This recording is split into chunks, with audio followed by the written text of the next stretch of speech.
Il est très utile de savoir comment générer automatiquement une table des matières une fois votre texte complété. La maîtrise de cette habileté vous permet en effet de gagner beaucoup de temps et d'éviter bien des soucis.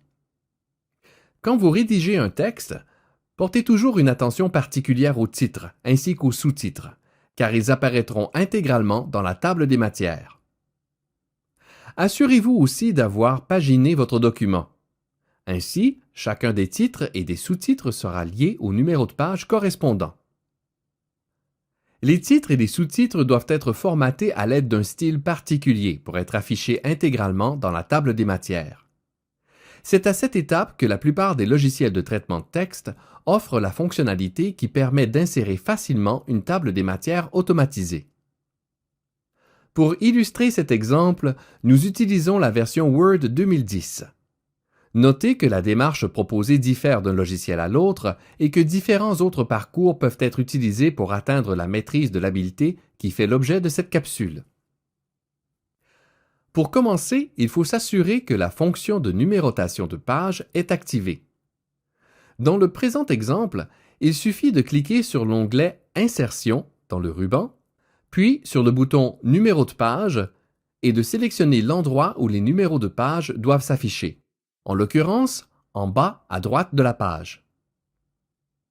Assignez maintenant un style au titre et au sous-titre du document. Pour ce faire, cliquez sur l'onglet « Accueil » et repérez le groupe « Style ».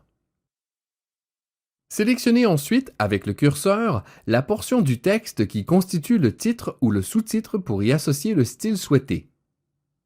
Puisqu'il s'agit ici d'un titre, sélectionnez « Titre 1 ». Pour tous les sous-titres, sélectionnez Titre 2.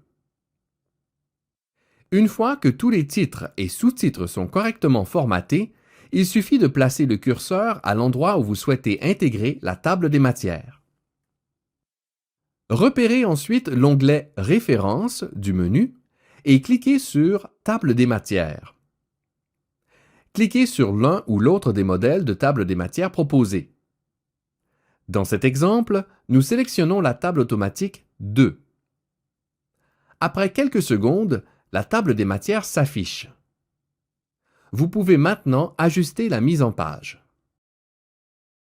Si des modifications sont apportées au document par la suite, il se peut qu'une indication visuelle recommande de mettre à jour la table des matières. Si c'est le cas, vous n'avez qu'à cliquer sur l'icône correspondante et à sélectionner le type de mise à jour qu'il faut appliquer à la table des matières. Au besoin, vous pouvez modifier légèrement la mise en page. Des fonctions plus élaborées permettent de personnaliser la table des matières. Pour ce faire, il s'agit de préciser pour le style correspondant, soit titre 1, titre 2 ou autre, le format souhaité. Il est alors possible de spécifier la police, le paragraphe, la numérotation, etc. N'hésitez pas à explorer cette fonctionnalité. Elle est très utile et vous permettra de gagner du temps.